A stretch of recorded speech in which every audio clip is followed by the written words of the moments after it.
versículo a versículo, aquí en Segunda de Tesalonicenses, capítulo 2.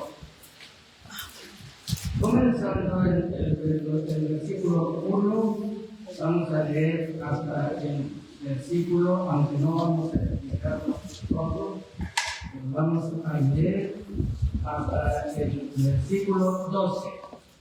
Yo uno y ustedes el siguiente. Segunda de Tesalonicenses, capítulo 2, versículos 1 al 12. Muy bien, ¿lo tienen? Segunda de Tesalonicenses 2, 1. Voy a leer yo uno y ustedes todos el siguiente. Dice así la palabra de Dios. Pero con respecto a la venida de nuestro Señor Jesucristo y nuestra reunión con Él, os rogamos, hermanos, de vuestro modo de pensar, ni os conturbéis ni por espíritu, ni por palabra, ni por carta como si fuera nuestra, en el sentido de que el día del Señor está cerca. Nadie os engañe en ninguna manera, porque no vendrá sin que antes venga la apostasía, y se manifieste el hombre de pecado, el hijo de perdición, el cual se opone, se levanta contra nosotros, o es objeto de culto, tanto que se sienta en el templo de Dios como Dios, haciéndose pasar por Dios. ¿No os acordáis que cuando yo estaba todavía con vosotros os decía esto? Y ahora vosotros sabéis lo que lo entiendo, a fin de que hasta el debido tiempo se manifieste. Porque ya está nacido el misterio de la iniquidad, solo que hay quien al presente lo entiende, hasta que Él a su vez se ha quitado de en medio. Y entonces se manifestará el Hijo, a quien el Señor matará con el espíritu de sopa y destruirá con el esplendor de su venida. Inicuo cuyo entendimiento es por obra de Satanás, con gran poder y señales y prodigios mentirosos, Y con todo engaño y iniquidad para los que se pierden, por cuanto no recibieron el amor de la verdad para ser salvos. Por esto Dios les envía un poder engañoso para que crean a la mentira, A fin de que sean condenados todos los que no creyeron en la verdad, sino que se complacieron en la injusticia.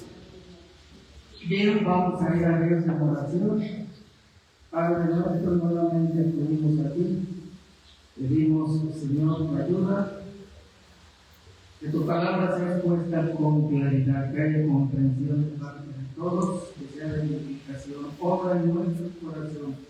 Permite que no haya distracciones. Hazte cargo de nuestras necesidades, tú las conoces de antemano, tú las conoces mejor que nosotros. Señor, las ponemos delante de ti para que sean resueltas según tu voluntad. Ayúdanos a concentrarnos, que no haya distracciones. Pido, Señor, cada persona que ha venido a este lugar, sabemos que tú eres el que obras en los corazones, nos encomendamos a ti, a tu cuidado, a tu gracia. Señor, pido para que tu ayuda para mí pueda ser, Señor, especial y que pueda aclarar este pasaje de la palabra de Dios. Te pido el perdón tuyo por nuestros pecados. Te pido, Señor, por esta iglesia, la obra en este lugar, que haya más personas llegando a Cristo. Pedimos que uses tu palabra. Pedimos que tú seas glorificado en todo. Pedimos todas las cosas en el nombre de Cristo. Amén. Muy bien, vamos a sentarnos, vamos a escuchar.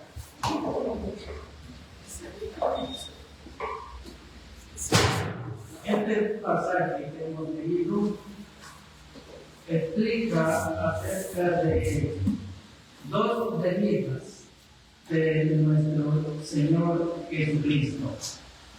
Una por nosotros, que se explica ampliamente en primera carta de Tesalonicenses 4:13 en adelante, donde el 17 dice ahí que se ven los que vivimos, los que hallamos en la doctrina de San Lucas 4:17, seremos arrebatados juntamente con ellos, es decir, los hermanos que han muerto, y los verdaderos creyentes serán resucitados, y los que viven seremos arrebatados con ellos en las nubes para recibir al Señor en el aire, y así estaremos siempre con el Señor. Esta es una venida de Cristo. Tiene que ver con recibirle en el aire. No van a poner sus pies sobre esta tierra. Como un imán atrae a los siervos, a los esclavos, así nosotros seremos atraídos hacia Él. Si estamos vivos, estamos muertos, seremos levantados de la tumba con un cuerpo nuevo, glorificado.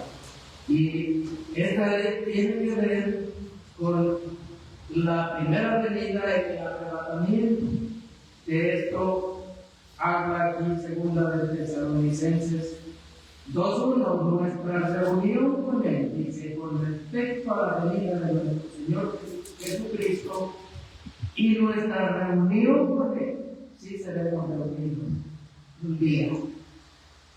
Me emociona saber eso. Voy a ver a mis hermanos que han partido, algunos de aquí, ya no están con nosotros. Y espero verlos allá. Y estamos esperando ese gran día, esa gran reunión, cuando estemos allá, con aquellos que se nos han anticipado. Y esto va a ocurrir en el arrebatamiento, esta reunión en el aire, y nos va a llevar a las moradas celestiales, como dice Juan capítulo 14, versículo 1, hablando de esto mismo también. Dice aquí el Señor Jesucristo hizo una promesa a nosotros. Juan 14, 1, no se turbe vuestro corazón. ¿Creéis en Dios? ¿Has depositado tu confianza en Dios? Creer también en mí, deposita también tu confianza en mí. Mire, se pone el Señor Jesús a la par de Dios Padre. No hay diferencia. ¿Creéis en Dios? Creed también en mí. Sigue diciendo versículo 2, en la casa de mi Padre muchas moradas hay. Si así no fuera, yo os hubiera dicho, voy pues a preparar un lugar para vosotros. Y si me fueren yo preparar el lugar, vendré otra vez. Y os tomaré a mí mismo, hablando aquí de lo mismo, del arrebatamiento. Os tomaré a mí mismo, para que donde yo estoy, vosotros también estéis. Donde esté Cristo, ahí voy a estar yo. Dicen algunos, en el cielo, bueno, pues si Cristo está en el cielo, yo voy a estar ahí, en el cielo. Si Cristo está con Dios, yo voy a estar ahí, con Dios también. Entonces, el problema no es ese, el problema es que muchos están cuestionando si va al cielo o no al cielo. A mí no me importa sus cuestionamientos. Yo veo aquí que donde esté Él, estaré yo. Y es lo que está diciendo aquí en la palabra de Dios. Va a preparar un lugar para mí, versículo 3.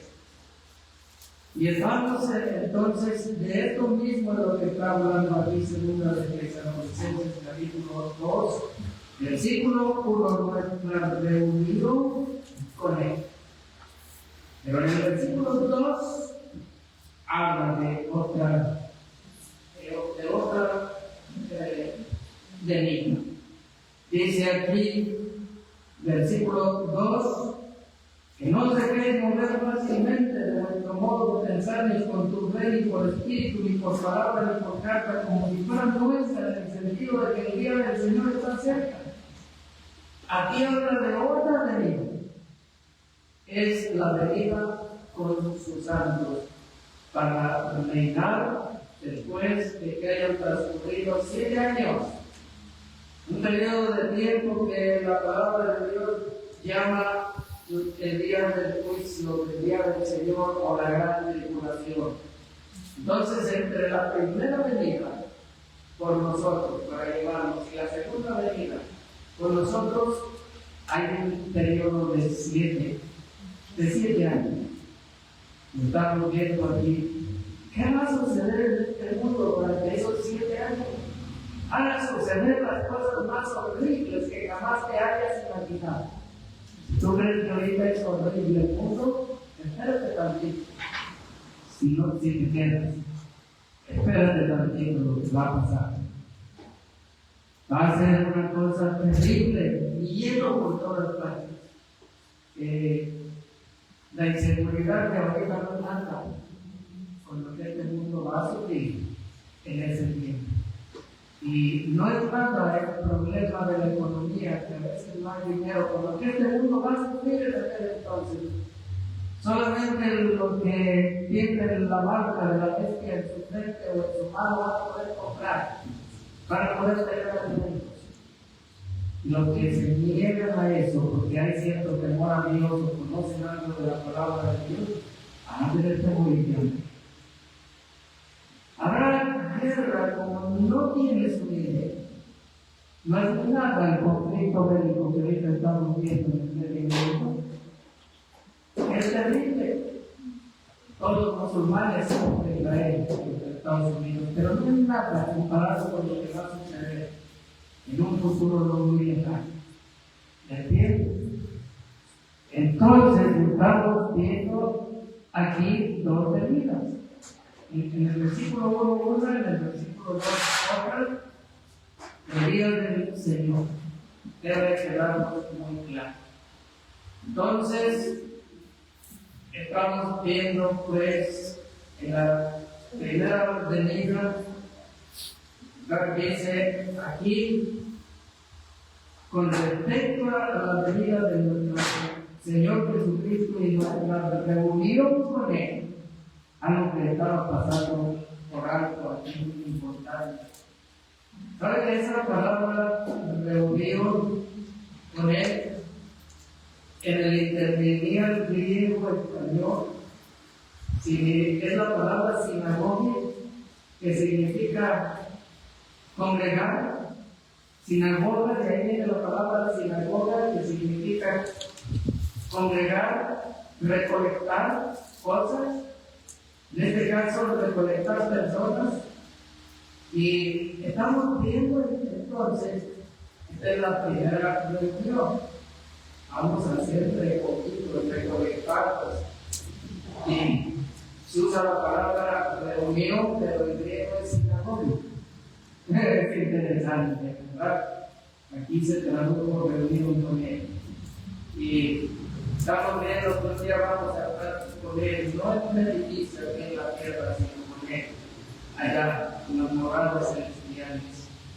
Nos va a sacar de este mundo para llevarnos a su presencia, es lo que dice la palabra de Dios. Y es el próximo acontecimiento en el calendario de Dios, en el programa de Dios. Esto es lo que estamos esperando nosotros, los creyentes. No estamos esperando al anticristo, no estamos esperando el juicio, no estamos esperando el día de la venganza de nuestro Dios. Dios va a derramar su ira totalmente sobre este mundo, pero no sobre nosotros. Porque la palabra de Dios dice que nos sacará como preservó en el arca. Cristo es nuestra arca, así nos va a preservar el juicio que va a caer sobre este mundo. Como sacó a Lot de Sodoma y de Gomorra y luego derramó el juicio, así nos va a preservar Dios. Como sacó el pueblo de Israel de Egipto y luego derramó su ira sobre Egipto, así nos va a preservar Dios también a nosotros. No estamos nosotros esperando la tribulación. Hay gente, hay iglesias que enseñan que los cristianos pasarán por la tribulación, pero la Biblia no enseña eso. La Biblia enseña: Dios nos sacará de este mundo, seremos arrebatados para recibir al Señor en el aire. Ahora, los creyentes, los hermanos en Tesalónica, habían sido confundidos por algunos que estaban llegando ahí con cartas, como si fueran cartas de pago. Estaban supuestos profetas diciendo ahí que ya había llegado el día de juicio, que ya había llegado la verdad de tribulación, el día del Señor. Todo esto estaba sucediendo. Lea el versículo 12. Pablo dice: no se conmovieron fácilmente de vuestro modo de pensar, ni os conturbéis ni por espíritu. Espíritu es falsa profecía. Había falsos profetas que se levantaron en la congregación que afirmaban haber recibido revelación de Dios. ¿Saben que oiga profecías falsas, falsos profetas? No es nada. Esto sucedía desde los días del Antiguo Testamento. En el Antiguo Testamento, los profetas de Dios tuvieron que luchar contra los falsos profetas y no se hacían caso. ¿Saben cuál era la suerte de los hombres de Dios? La que le echaron en un pozo, porque dijo que Babilonia iba a hacer los esclavos. Y los falsos profetas decían: no, tú vas a salir adelante porque Jehová está contigo. Pero ¿sabes una cosa? Eran puras mentiras. Y estamos viendo entonces siempre esa lucha entre la verdad y el error. Siempre va a existir esa lucha. Satanás no descansa, Satanás siembra la confusión. Estamos viendo que así era en el Antiguo Testamento. Los hombres de Dios, Elías sufría, era perseguido. Los falsos profetas estaban como los prósperos. Vemos, persiguieron a los profetas, dijo nuestro Señor Jesucristo a los judíos, reclamándoles y diciéndoles: así como persiguieron a los profetas, dijo a los apóstoles, los perseguirán a vosotros, creyendo que le hacen un favor a Dios. Cristo dijo también a los fariseos: ustedes son hijos de aquellos que persiguieron y mataron a los profetas. A los fariseos y más bien. Siempre ha existido ese conflicto, siempre. Y en los días de Cristo existía Cristo contra la religión falsa, que no quiso recibir al Salvador ni al heraldo del Salvador, a Juan el Bautista. Juan el Bautista se fue al desierto, no encontró lugar en ese templo, no encontró lugar en ese edificio que era para Dios, y que Cristo dijo: ustedes van a ir más para la gloria, la casa de mi Padre. Entonces los hombres de Dios siempre son relegados. No tienen el aplauso del mundo, no tienen la popularidad del mundo, no son gratos al mundo, no viven una vida placentera. Estamos viendo por qué es así, porque estamos viendo que es la actividad satánica en este mundo. Estamos viendo a Cristo contra Juan el Bautista contra los fariseos. Estamos viendo a Pablo contra algunos que estaban metiéndose en las iglesias donde Pablo cuidaba y atacando su persona y atacando su mensaje. Y Pablo diciendo: no creas otro evangelio en la carta a los Gálatas, porque si alguno predica un evangelio diferente del que se ha predicado, sea anatema, que significa eso, sea maldito por Dios. Condenado a la destrucción. No me digan que no había un montón de evangelios, había un montón de evangelios. Y estaban recibiendo las iglesias también. Había problemas para detectar lo que era falso de lo que era verdadero.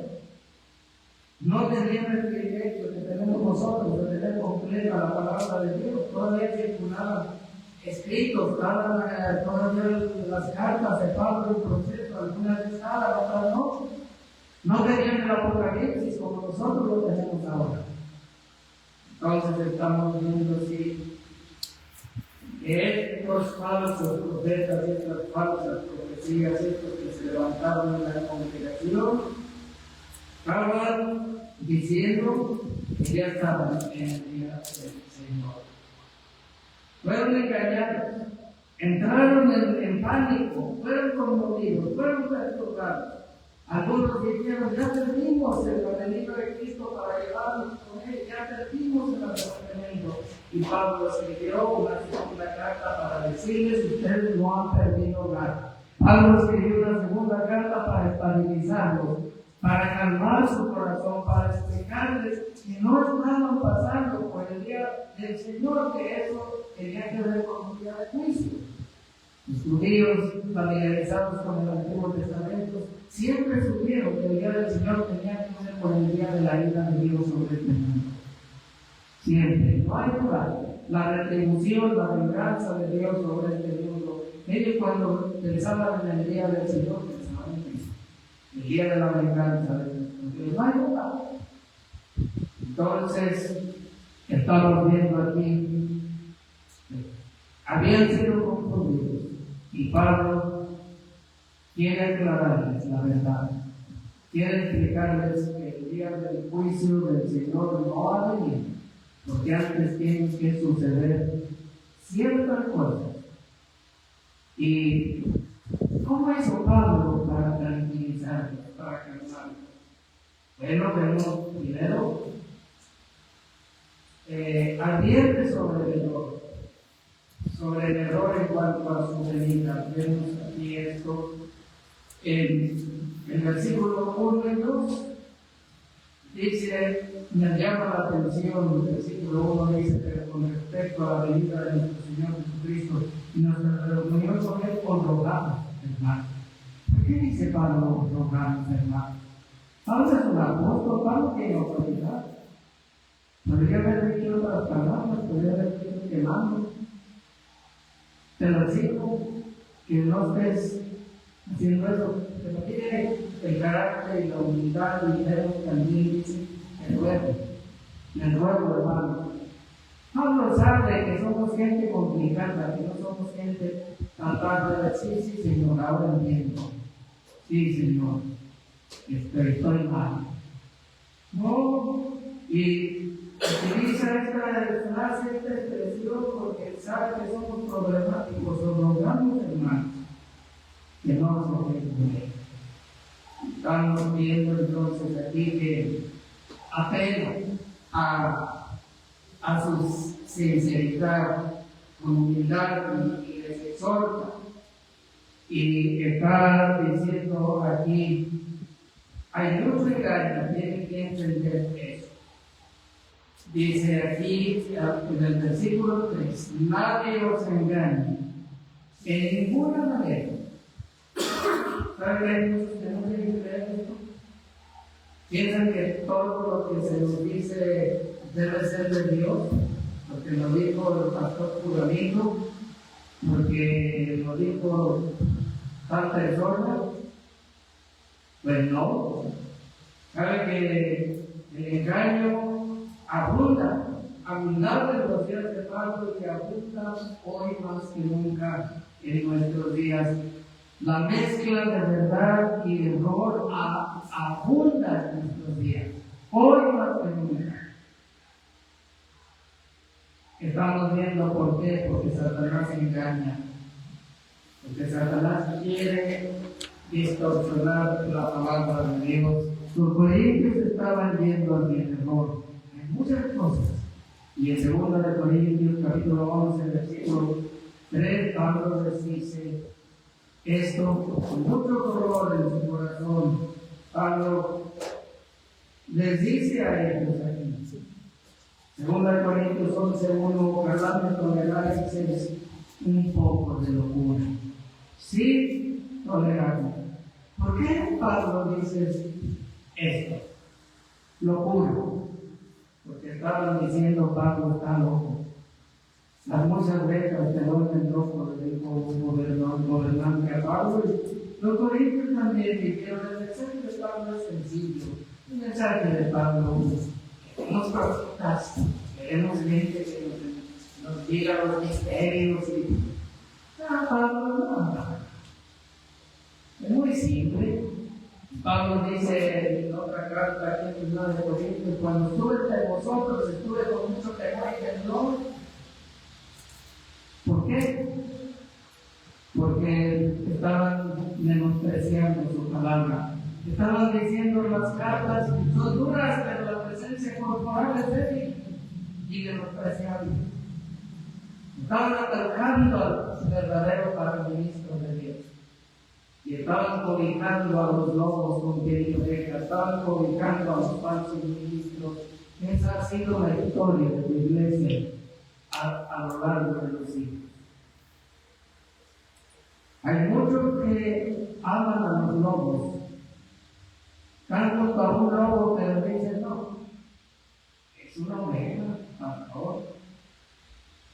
Bueno, pero usted debe asegurarse que sea pastor y no lobo con piel de oveja.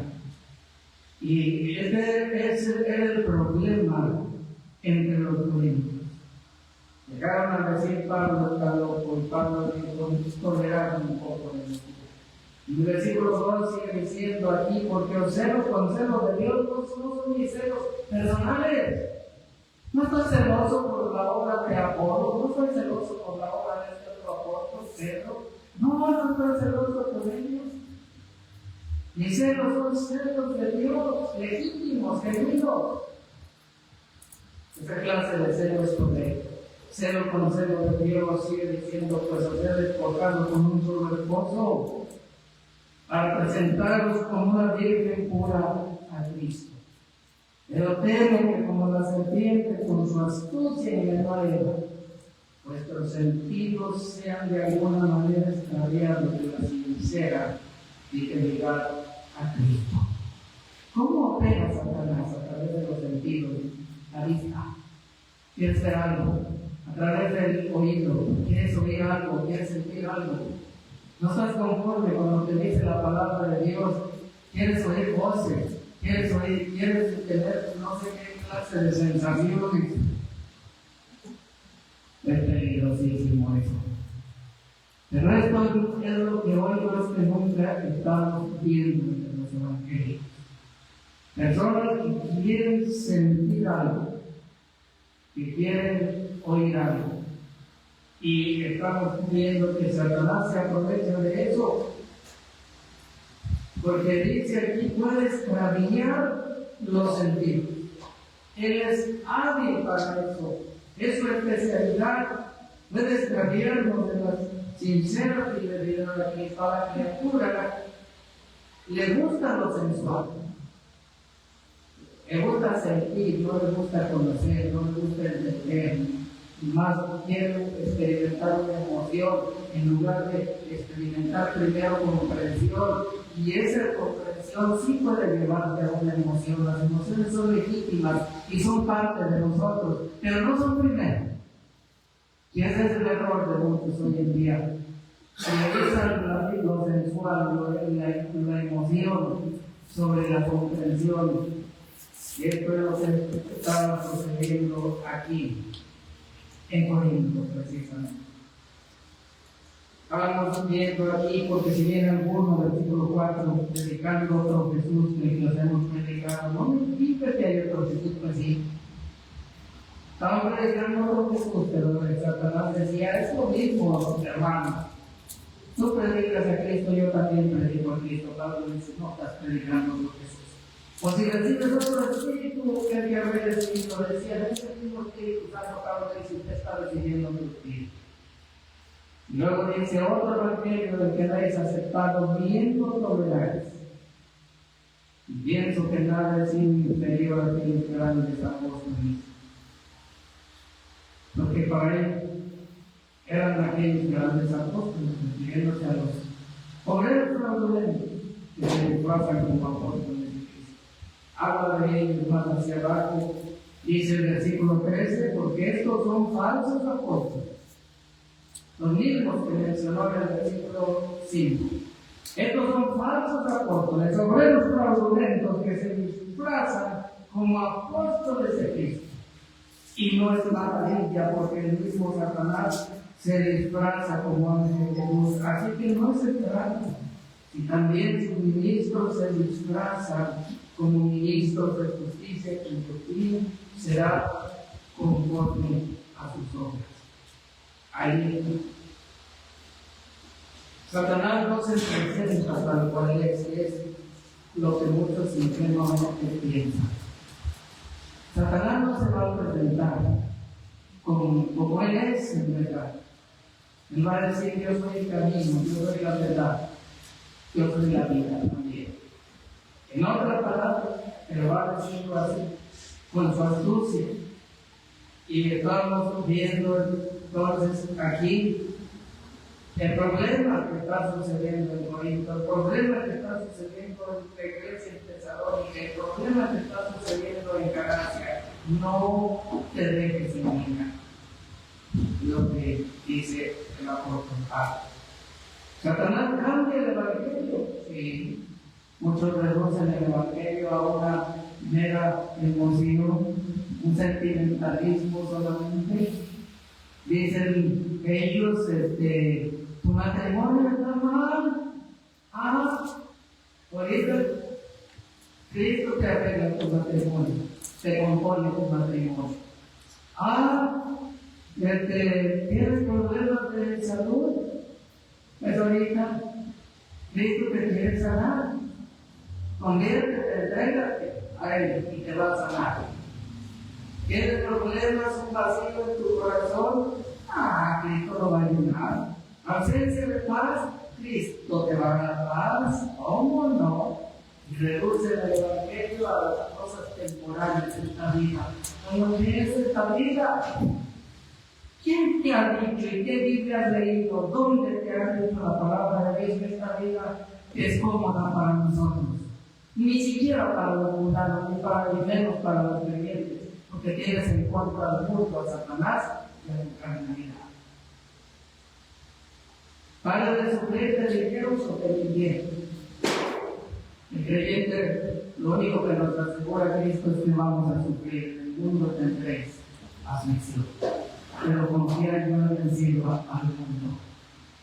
No se turbe vuestro corazón. En el mundo tenemos turbación, pero Dios dice: no se turbe. Cristo nos asegura que Él va a ayudarnos, que Él va a ayudar con nosotros. Había persecuciones en la iglesia del primer siglo. Los tesalonicenses estaban siendo perseguidos. Estaban diciendo: Dios no nos quiere a lo mejor. Ya vino el juicio de Dios sobre nosotros, ya estamos en el día del Señor. No había llegado ese gran juicio sobre el mundo entero. Pero lo que sí ha existido siempre es persecución para el verdadero creyente. Y eso siempre ha existido. Esteban murió. Pablo murió, los apóstoles murieron. No es una vida suave. No confundas bendición con comodidad. Eso dicen muchos hoy en día, pero no es lo que dice la palabra de Dios. Confundir bendición con comodidad.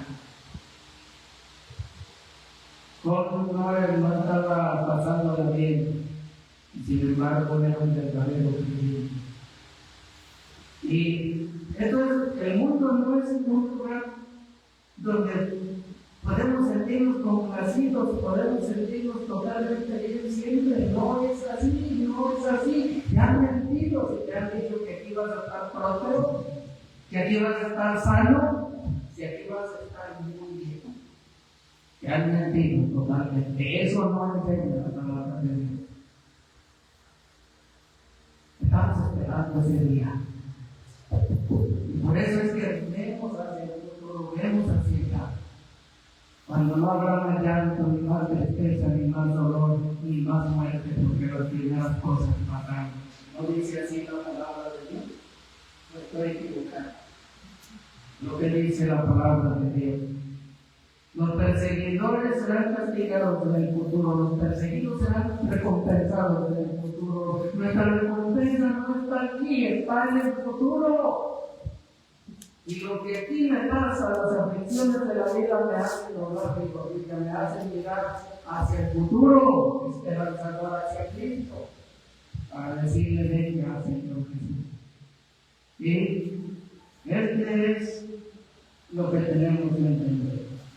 Satanás cambia la palabra de Dios, cambia el Evangelio, distorsiona la palabra de Dios. Y vemos que siempre ha operado de la misma forma, imitando a Dios. ¿Qué vemos aquí? Rápidamente, en 1 de Timoteo capítulo 4, versículo 1. 1 de Timoteo 4, 1. Dice: pero el Espíritu dice claramente. El Espíritu, mire, y lo que el Espíritu dice quedó aquí para nosotros. Dice claramente que en los postreros tiempos algunos apostatarán de la fe. Saldrán de la fe. Esa palabra apostasía es salir. En este caso está hablando de salir de la fe. ¿De qué forma, pastor? Sigue diciendo: escuchando a espíritus engañadores y a doctrinas de demonios. ¿Y cuáles son las doctrinas de demonios, pastor? Cosas terribles, la santa muerte ahí. Pues sí, pero eso no es normalmente como Satanás se muestra. Satanás se disfraza. Cualquier persona a veces, aunque no sea creyente, puede detectar a veces esa grosería de la santa muerte y otras cosas satánicas. Puede detectarlos también un inconverso, no necesariamente un creyente. Pero hay cosas que no se pueden detectar, ahí está el problema. Estamos viendo las doctrinas de demonios, ¿cuáles serían entonces más que nada? Es más que ver cosas groseras o cosas horribles, están relacionadas muchas veces con cosas aceptables a la mente humana. Satanás cambia la doctrina. Satanás se mete por tus sentimientos. Satanás mezcla la verdad y el error. Esto es lo que estamos viendo. Sus ministros se disfrazan como ministros de justicia, parecen rectos, aparentan piedad. Dice el versículo 2: por hipocresía de mentirosos que teniendo cauterizada la conciencia.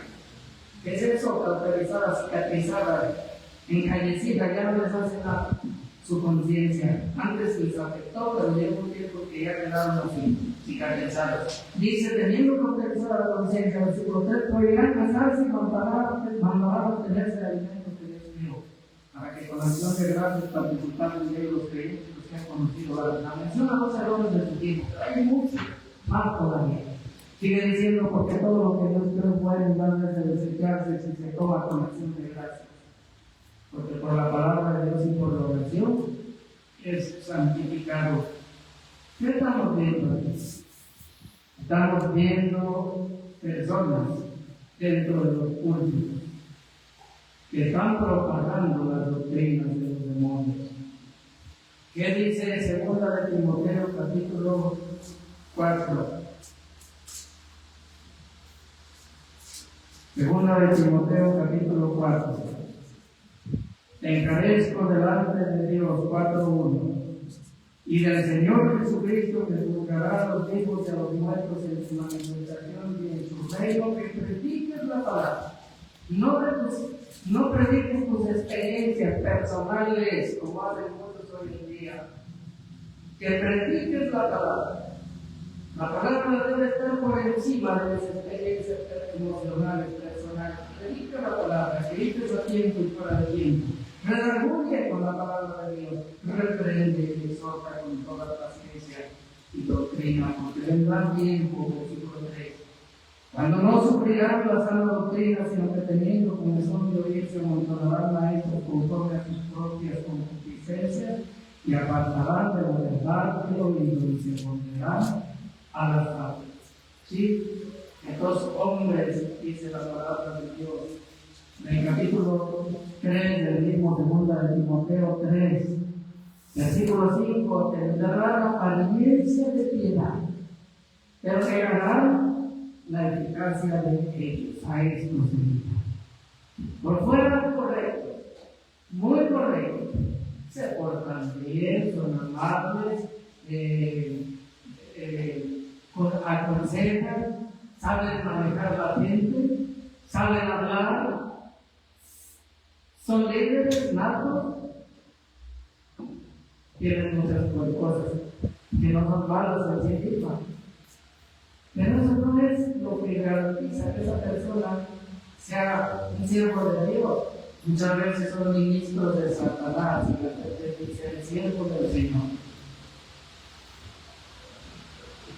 Este es lo que dice la palabra de Dios. Y por eso es lo que vemos.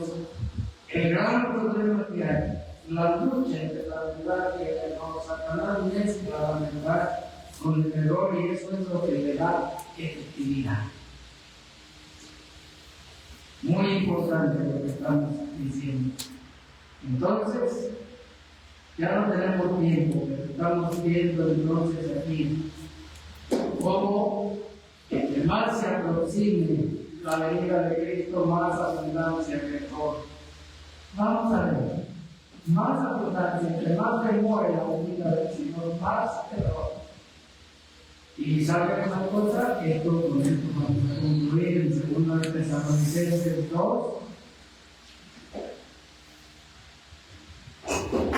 En el versículo 4 dice, versículo 3, nadie se engañe de ninguna manera, porque no vendrá sin que antes venga la apostasía y se manifieste el hombre del pecado, el hijo de perdición, el cual se opone y se levanta contra todo lo que se llama Dios o es objeto de culto, tal que se siente en el templo de Dios como Dios, haciéndose ¿qué? Pasar por Dios. La imitación es el arma secreta de Satanás. La imitación. Somos iguales. Somos cristianos. Satanás también dice que es cristiano. También dice que es pecador. También dice que vaya al cielo. Entonces, imagínate. No podemos más que alabarnos al ver con claridad cómo maquina Satanás, la acción de Satanás. Pero de esto vamos a hablar más rápidamente el próximo domingo. Las acciones de Satanás, el carácter de este anticristo movido por Satanás en el versículo 3 y el versículo 4. No tenemos tiempo, es muchísimo aquí para considerar. Pero sí, queremos que tú no estés en el error. Y eso quería Pablo, que no estuvieran los hermanos del primer siglo en el error. ¿Aman ustedes el error? ¿Saben que hay muchos que aman el error? Si usted ama el error, entonces no tiene parte con Cristo. Porque la verdad y el error no pueden convivir, son muy diferentes. Por eso hay separación. La separación no es por detalles o por pequeñas cosas que puede haber entre nosotros y ellos. Hay cosas que no son tan trascendentales, pero hay cosas que sí son trascendentales. Y una de ellas es ¿qué fe? ¿Qué predicas? ¿Cuál es toda fe? ¿Es conforme a las Escrituras? ¿No es conforme a las opiniones de los hombres? Muy importante. De esto vamos a hablar la próxima semana. Es imposible terminar. Solo quiero decirte una cosa, con esto termino, no eches al olvido mis palabras. No eches al olvido las palabras de Pablo. Pablo les dijo a los tesalonicenses, no echen al olvido lo que les estoy diciendo. Ya se lo voy a explicar, pero parece que no lo entendió o se les olvidó. Versículo 5, con eso terminamos. Según los tesalonicenses 2:5, ¿no os acordáis que cuando yo estaba todavía con vosotros os decía esto? Ahí está. Entonces, ¿cuál es la conclusión que tenemos que con la que vamos a terminar aquí no es esa doctrina. Lo que Dios nos está enseñando en su palabra. Somos complicados, somos problemáticos. Una persona dijo una vez en su ordenación para el ministerio: cuando hay una ordenación hay varios pastores, y el que va a ser ordenado contesta preguntas que le hacen los pastores. Un pastor se levantó y le dijo, dijeron, ¿quiere a alguien hacerle esa pregunta? Y él dijo, yo quiero hacerle una pregunta al candidato a pastor. Muy bien, adelante. Le dice mi pastor, le dice, ¿qué opina usted de la Biblia?